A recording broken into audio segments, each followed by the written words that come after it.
Hi there, my name is Martin Stone, and thank you for tuning in to another free session from Switch on Health.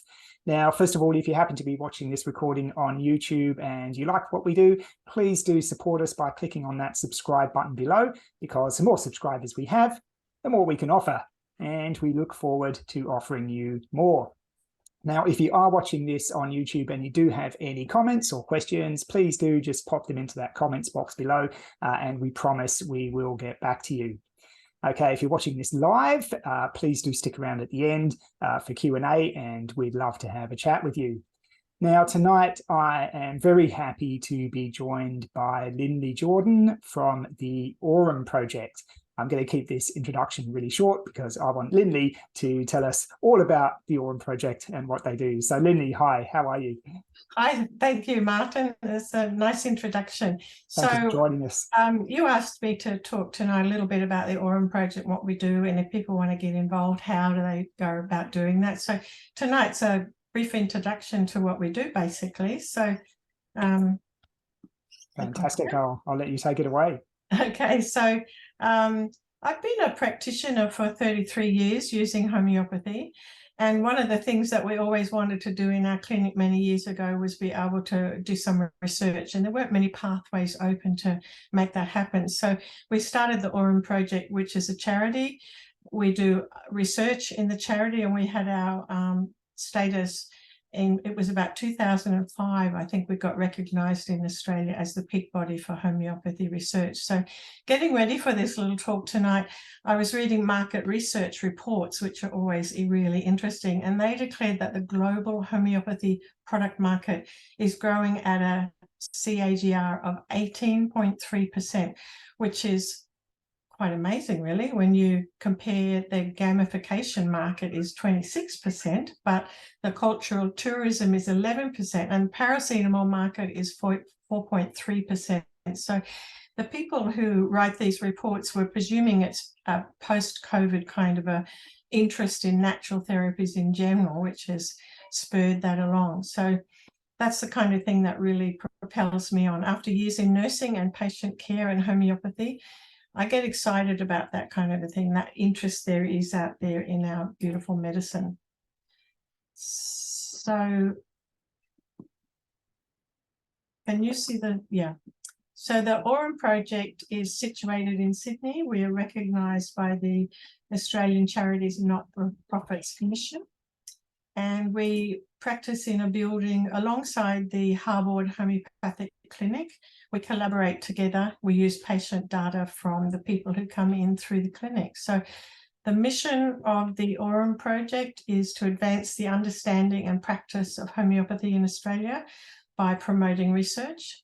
And our vision is to make contemporary evidence to promote homeopathic treatment in Australia, make it widely available so that people can quite confidently choose homeopathy as one of their healthcare options. So our charity is much more than a charity, I believe, because we have many people involved, and we don't have a linear kind of a hierarchical structure. We try to function very much in a honeycomb kind of fashion, where the people who are most important are the people who are doing the research in the research pods, our members who are 150 odd strong, and the volunteers who come in and help us. So around the outside, holding all that together, we have a research coordinator who is up in the Blue Mountains. We have marketing and communications. We have graphics and web management, events coordinator, and many other people. Last but not least, the sponsors and the organisations that we partner with that keep us moving forward. So just a little bit of a timeline about what we've done since we first started. We were launched in 2005, 2006. One of the first publications we had was a case series analysis of people who'd walked in through the clinic and been given the remedy hyoscyamus. We did the homeopathic proving of melatonin in 2011. It's a widely used remedy now. We started an autism support project in 2013. We published the value of observational studies in the ATMS journal in 2013. We did glue ear research 2014. We held 2 fabulous seminars in Bali. We started the book barn, which is now pretty much recognised as the homeopathy bookshop for Australia, runs through our website, and it's a wonderful thing. We have people bringing in and donating their secondhand books, and they're quite happily doing that so that we can sell them then to raise funds to keep our research going. There was a keynote presentation on autism at the Malaysian International Integrative Healthcare Conference. The Just One Drop movie, which premiered in Australia in 2017, we were heavily involved in doing that, trying to promote the use of homeopathy. We did a proving of a combination remedy of a morning sickness compound in 2017. 2018, in consultation with many stakeholders around Australia, we published the Australian Research Priorities for Homeopathy. And then in 2019, we did a national survey, which later got presented at 3 international seminars and got published and talked about quite widely. And that's the kind of work that we're very happy to have been involved in, because we need this kind of data when we're talking to organisations and government representatives, what kind of demographic data and what is happening in the world of homeopathy in Australia. So the case series analysis that we did of the remedy hyoscyamus, that was a retrospective study. We did it over a 6-year period. One of the interesting things that came out was that boys were twice as likely to prescribe that remedy as girls were. And 85% of those people who had the remedy, one of the causative factors was that there had been a traumatic event during their pregnancy, during the birth or the postnatal period, the early start to life. One of the women who gave birth to one of the little children in a study, she'd been pregnant, I think she was 7 months pregnant, and she got lost in the snow. They were walking across the snow, and a big storm came up, and for fully a couple of hours she got lost from the crowd that she was with. So she had very much a hyoscyamus kind of a feeling during her pregnancy. So another study we did was the one published in ATMS Journal, retrospective again of otitis media. And we were looking at the use of ear mix, which is ferrum phos and kali myrrh tissue salts, given alongside individual constitutional treatment. And that was trying to replicate in that study what happens in the real world in a practitioner's clinic, allowing the practitioner to do it exactly as they would normally prescribe, but collecting the data from that. So the other thing that we have done is look again. We published research priorities quite a while ago, and we looked at it again in 2018. The things that we found that were most important to look at were that we need to increase the research capacity and the funding in Australia. We want to find extra ways for people to enter in and do research, extra pathways, because of course, at the moment, homeopathy is not taught in universities, so there's not an easy pathway. We're looking actively for opportunities for collaboration. One of the things that we have done recently is team up a couple of years ago with people in Mumbai, and we're working on molluscum contagiosum together. There's several research topics have been looked at and chosen by quite a group of people. We need to have more of a framework. We need to upskill our practitioners to teach them more about how to conduct research. And we've been working hard to make the demographic picture of the homeopathic profession more visible and more accessible. So the national survey that we did in 2019 was one of those efforts to make the demographics more available and obvious. It was the first study of that kind done in Australia on homeopathy. It was an innovative mixed methods approach, and we described the practice activity over a 2-month period of the practitioners in Australia. So one of the things that came out of that is something's probably widely known in natural therapies in Australia, that more females than males come to visit practitioners. You can see there's quite a difference. Also, we saw the age distribution, people using parents bringing little children in for homeopathy between the ages of 1 and 10, say. It's quite a lot of usage there. It drops off when they're teenagers and young adults, and then it peaks again through childbearing years and drops off. And we don't have that many older people visiting the clinics in Australia, but there's a little spattering of them. So out of all of the conditions, the ones that came up the most strongly was the fact that we didn't expect that, actually. We thought that eczema and sleep issues would have been one of the highest things that was bringing people to homeopathy in Australia, but it wasn't. It was mental and emotional symptoms. Things like anxiety and depression were the main reason why people were presenting to homeopathy in Australia, even in the pediatric group. So here's a little illustration showing the pink represents the mind, the green represents the gut, and the yellowy color represents the skin symptoms. So you can see there across the ages that still mental emotional things in children is one of the main reasons why parents bring their children to homeopaths.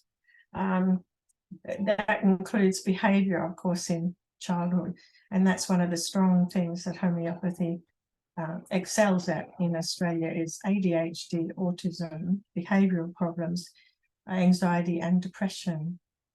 So we took these results with us to the HRI Conference, Homeopathy Research Conference in London, and there's a lady there, Gabrielle, with the beautiful white hair, standing in front of the poster talking about the national survey, Gabrielle Brody.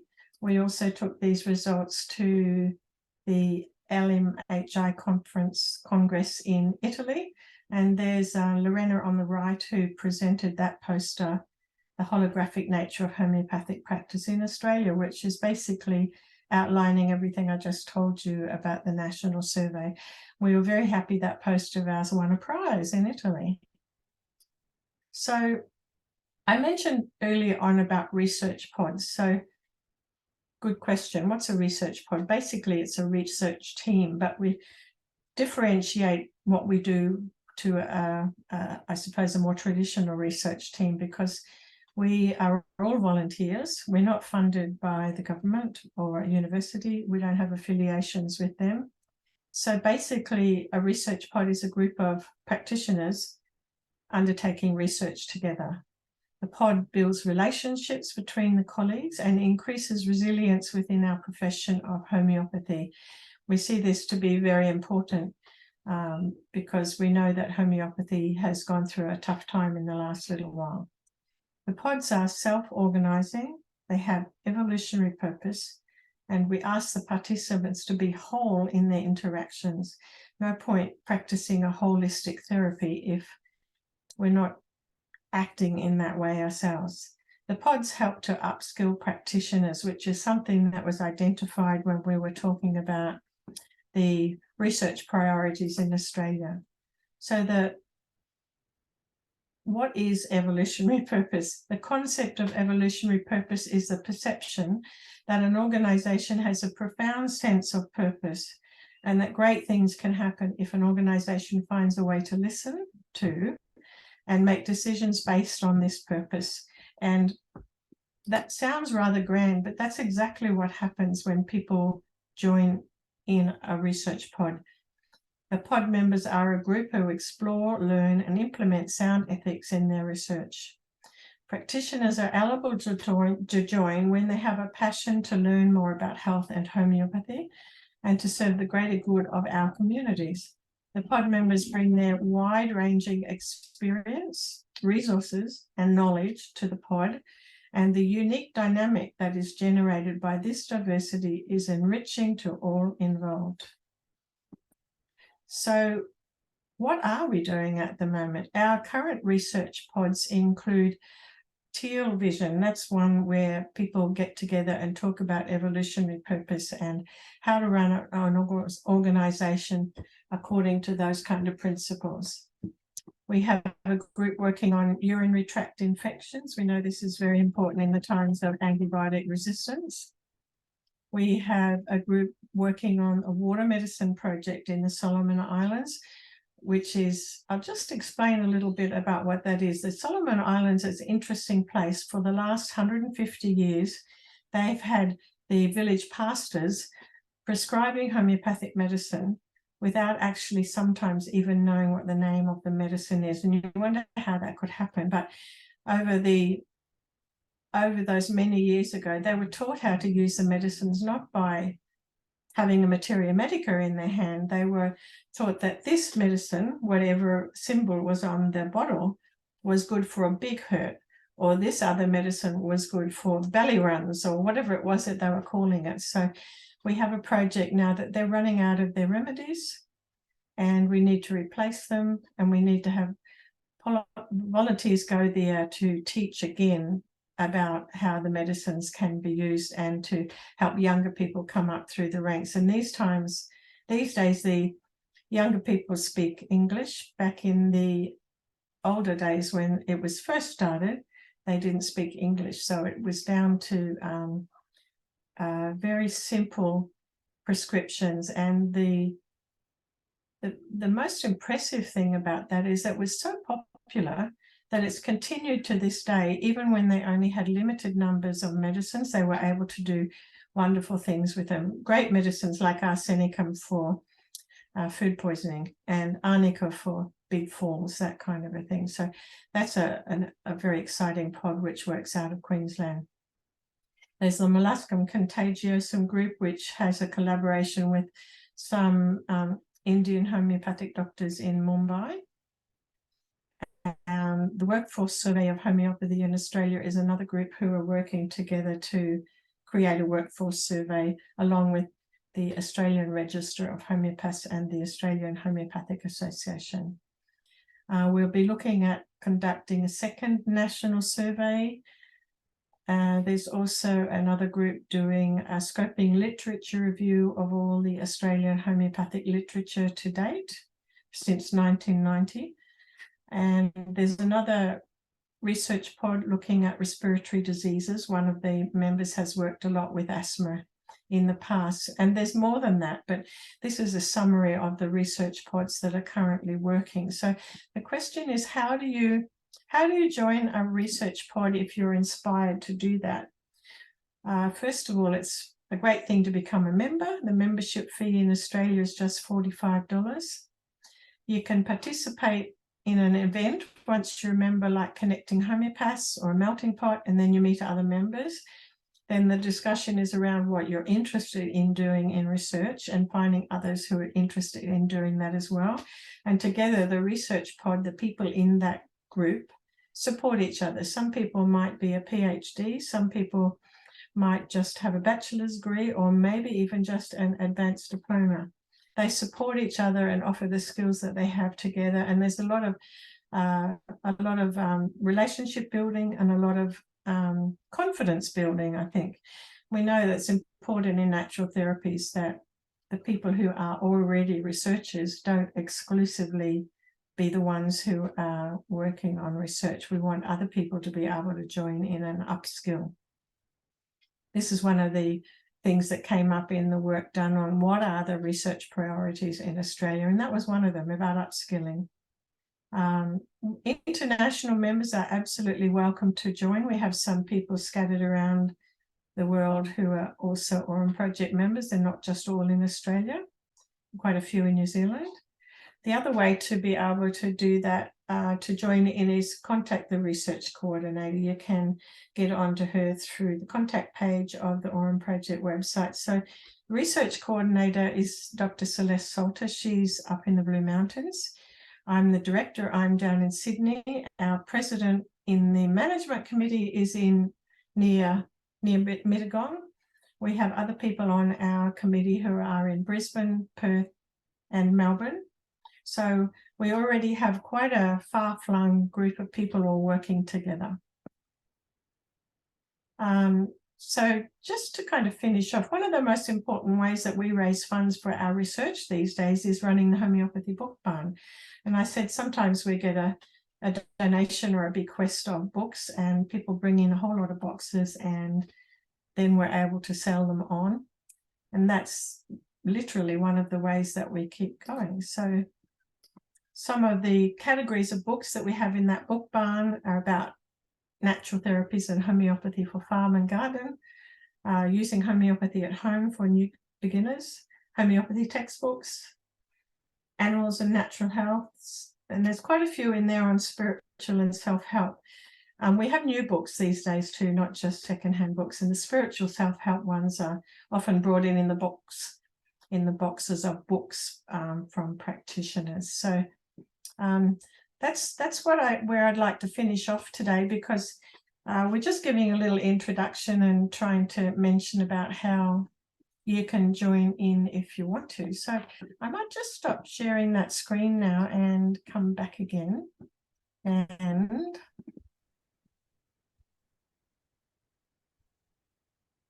yep, I'm with you, Linlee. yeah. Perfect, thank you. Great presentation. I'll keep the recording going for a little bit while we have a little bit of a chat. So yeah, sure, yeah. Excellent. So look, yeah, first of all, bit of self-disclosure here. So really, I've got three sort of passions in life, three things I really enjoy doing. One, obviously, is complementary medicine. The second one is education. And the third one is business and finance. This is something I'm quite interested in. This is why I run a natural therapies college. How do I combine these three interests? Yeah, exactly. So yeah, your presentation is really, it's kind of lighting up all three for me here. You said right at the beginning that globally homeopathy has got a compounded annual growth rate of around 18%, which, so straight away, Mr. Business and Finance hat, wow, that's pretty good growth, and yeah, look, I suppose for people who are thinking about getting into complementary medicine, looking at switching careers, or maybe they're already studying and they're thinking, what's my future going to look like? What kind of career am I going to have? I think that your presentation really shows there is a lot of growth there. There's a lot of scope. A lot of potential. A lot of potential customers. Yeah. Now, something I also found interesting, you gave us some statistics on the breakdown by gender and by age, and also by condition. And I've got to say, I've always said, really what I think makes homeopathy stand out from any other form of medicine is its ability to treat mental and emotional symptoms. And we know, one of my colleagues actually often says to me, the 21st century is going to be all about mental health. We know just how huge it is. I know we've got practitioners joining us in the live session, and they will also tell us, pretty much everybody that comes to see us, even if they think they're coming for their gut or their skin or their energy levels, really, there's a mental health component always. Yeah, that's absolutely true, isn't it? Yeah, so I think it also really gives, I think a lot of practitioners initially when they first graduate make the mistake of trying to be a generalist and to sort of beat everybody, everything to everyone. I think we're better off if we really absolutely become really, really good in a niche area, and that we kind of specialize in a way. Obviously we still treat holistically, but yeah, I think if we've got within an area, if we've got a practitioner that specializes in this and one that specializes in that and so on, I think we actually function much better as a profession. And so yeah, looking at your statistics, the breakdown, the mental health, the mental, emotional, the gut, the skin, very interesting to me. Okay. But I've just talked for like 5 minutes. I don't know if you've got anything to, any responses or any thoughts about that. Well, the very basis of homeopathy, isn't it, that we're looking at the holistic, it's a holistic thing. It's mental, emotional, and physical. Sometimes it might feel like we're only treating earache by giving belladonna and for a big fever and a big screaming earache, but there's always some mental, emotional component, no matter how physical it kind of seems. Yeah, it's the beauty of homeopathy, really. Yeah, absolutely. Okay, we did have a couple of questions come through while you were doing the presentation. So the first question was from Ross. How do you decide what projects or remedies to undertake studies on?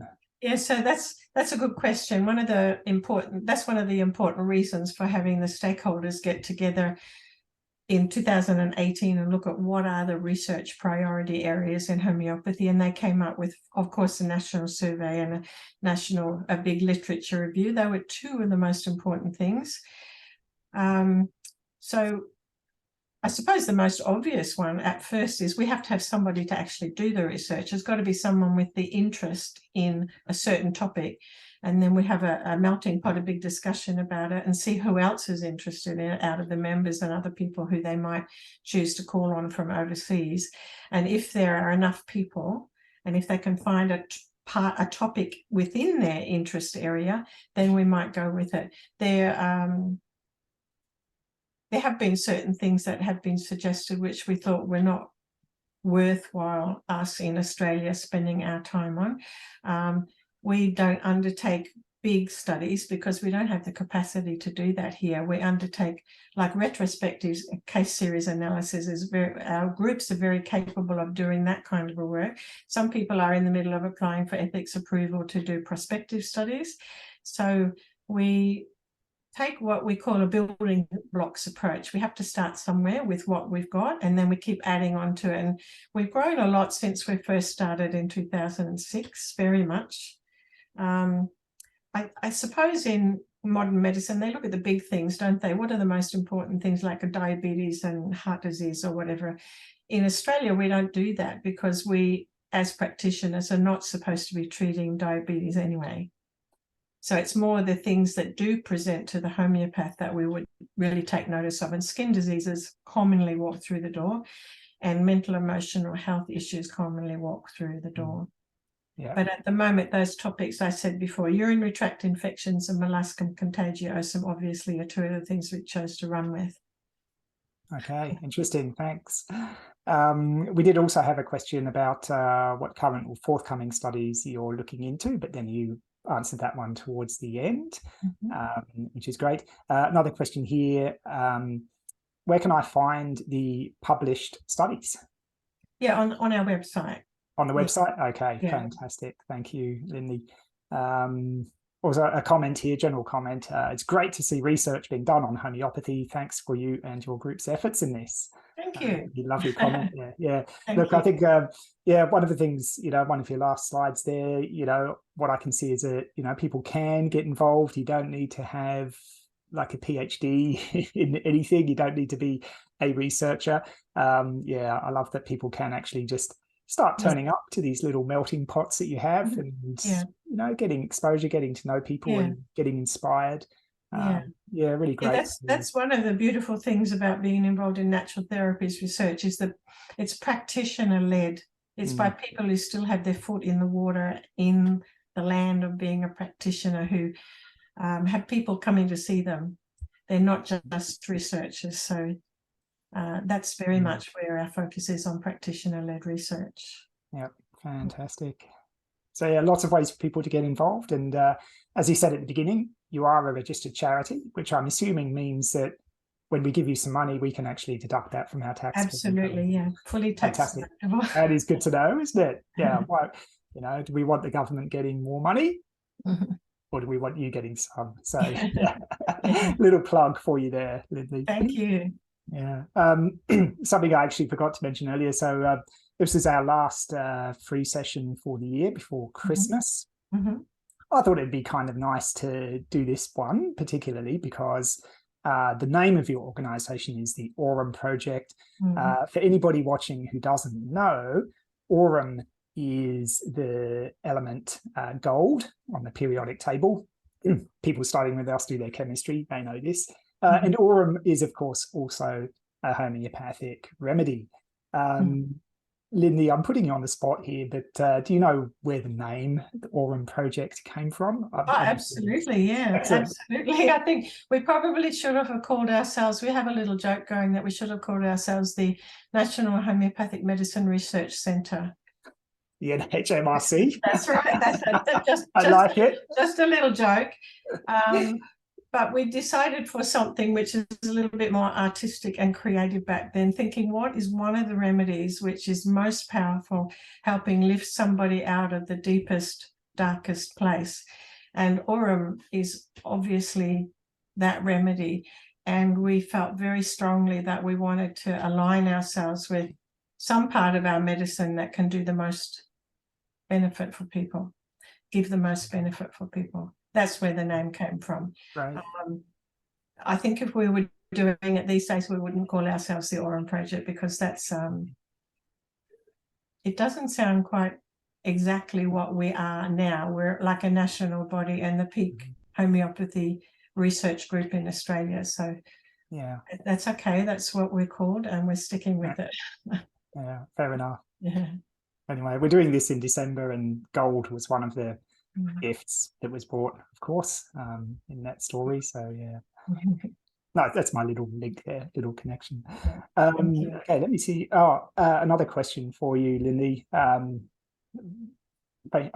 ignorant here. Hyoscyamus, I don't actually know this remedy. Symptoms in a nutshell. Yeah, so hyoscyamus is a botanical remedy. It's very similar to ones which might be more well known, like belladonna. Belladonna is, if you ingest the plant belladonna, you get big black eyes. So it is belladonna. It's the same. No, it's not the same. But I'm just talking about belladonna because it's belladonna is Zoetropa belladonna. Okay. Yeah.